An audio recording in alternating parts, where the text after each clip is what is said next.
Hi everyone, Amy here with Amy's Wares, and I'm going to do some mega quick batching for you today with some new stencils. Now these 6 stencils here are all part of the August release at A Colorful Life Designs. I will link all the names of the stencils as I work through them, and I will also link them below in the video description box. But all of these are part of the August release. There's loads of fabulous stencils, so be sure to check out the rest. And if you do shop, use my coupon AMYFAN10 at checkout and you'll save 10% on your complete order. Now, the reason for this, not just because I'm a batching Betty, because y'all know I am, but I needed to make a bunch of thank you cards for my daughter. So I thought I would kind of get some ink through all these gorgeous new stencils. I have some card bases here and my blending brushes, and here are some photos. You can see I made 6 cards.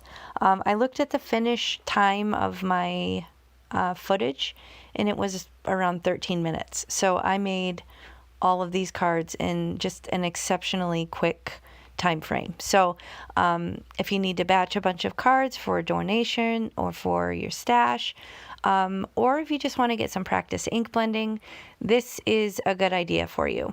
And it's going to clean your blending brushes if you do it like I did. So I didn't actually even get out any ink pads for this. I can tell you the ink that would be on these blending brushes is from my Catherine Pooler mini ink pads, but all of this from all 6 of these cards is residual ink from my blending brushes. I didn't even get any ink pads out. So this was a way to not only not waste the ink on my blending brushes, but it kind of helped me clean my blending brushes as well. So there's lots of benefits to doing this. It's fun to see how your stencils will ink up.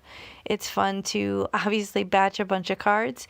And it's a really good, easy, simple technique. Maybe if you're just getting started card making and you're still learning the ropes, or you don't have a lot of products yet.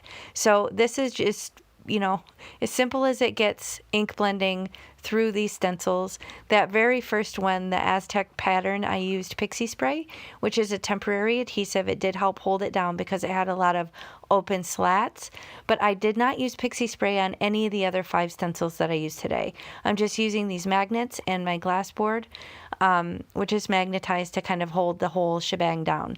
And I'm using varying levels of pressure as I go, various colors. I've kind of got all the brushes out, as you can see, and I'm just kind of grabbing as I go. So as I'm picking the colors, I am a little bit mindful of color theory, meaning I'm trying not to really overlap any complementary colors because I don't want to muddy it up. Now this one you're going to see, I'm knocking the magnets out of the way, and I'm coming at it like a lumberjack. See? Too rough.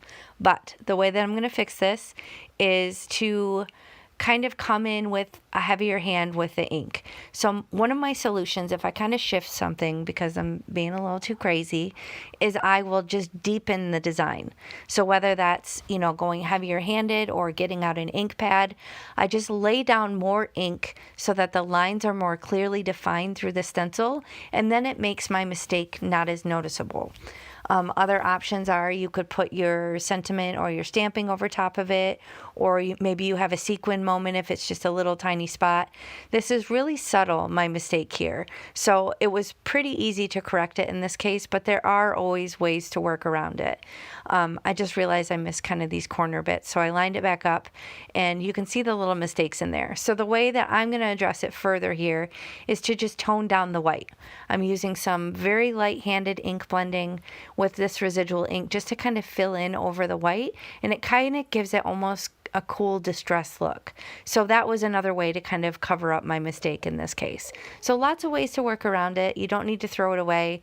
Worst case scenario, maybe you turn it and you put it in your scrap pile and turn it into a future die cut. So there's always ways to work around it or save it for something else in the future. And then at the end of the day, if it's just beyond repair, then it's just paper. So don't be intimidated. This is a really great way to kind of just get comfortable with ink blending. I know a lot of people say they're not good at ink blending. It really just takes practice. You really learn, you get a feel for your brushes and how much ink you still have them, or your blending foams or whatever you blend with. You get a feel for how much ink you have, how hard you have to press. It really it comes with practice, and you can get there. I promise. If I can do this, you can absolutely do this. So on this one, I'm just kind of figuring out what colors I want to do. You could see that purple and orange. I didn't put them too close together just because they probably wouldn't really get along. This one is paired bookends.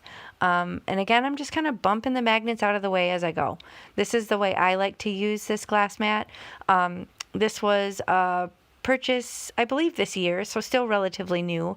It's a magnetized glass mat from a small family-owned business in the U.S., and they make these super strong magnetized glass boards with these awesome magnets, and it just kind of holds everything down in place, and I absolutely love it. It's been a game changer for me with my ink blending, and if you want to check them out, I actually have a coupon, Amy's Wears 20. I will link that as well. You can get 20% off everything in the shop with that code, and I will have links to that as well in the video description box below. So if you follow those links, it really does help me out.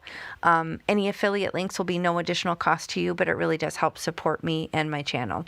So here you can see I have that Thanks die. That's part of a stamp and die set from Hero Arts. I do have maybe a couple of those in here, but I knew I wanted to keep them all the same. I just kind of wanted to move quickly, but I wanted to show you my storage solution here. This is where I batch a bunch of components and have them ready to go, various die cuts, some stamped, some just word dies. But here I have some glossy cardstock. These are actually like slimline random glossy cardstock cards that I acquired at some point. I wouldn't even know where to tell you to get them, but I thought this glossy cardstock would look really cool cut out 6 times with these thanks dies, and then I'm going to run them through this embossing folder from Altenew just to give it a little something extra, because as you saw, this design concept is really super simple. So I'm just stepping it up just a little tiny bit and adding kind of this cool feature to these die cuts. So I ran this through off screen through my die cutting machine. Again, this is an optional step. You could certainly skip this, or you could zhuzh it up even more and add some blingage to your cards or splatter or, you know, any number of things. You could carry the stenciling on to the inside of the card. But again, my objective here was quick, fast. I needed to make some thank you note cards for my daughter. So here, I know you're going to gasp in shock, but I'm going to use some liquid glue.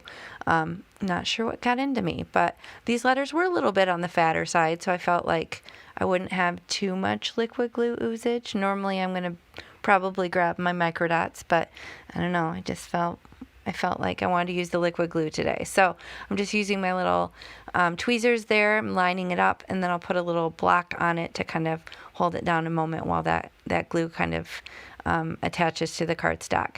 Now here I have my corner chomper. This is another way to kind of, you know, add something interesting to the card. I'm rounding some of the corners, opposing all the way around, kind of different on every card, just to give it a little something else interesting to the design, but still very quick and simple, and didn't take much time. So like I said, I could have added blingage, I could have added splatter, I could have done other things to make it more detailed or complex, but I really just wanted to lay down some color and play with these beautiful new stencils. So be sure to check out the rest of the release. There's tons more in the shop for this release and just in the shop in general. So thank you so much for spending time with me today. I hope you found this helpful, and I'll catch you next time.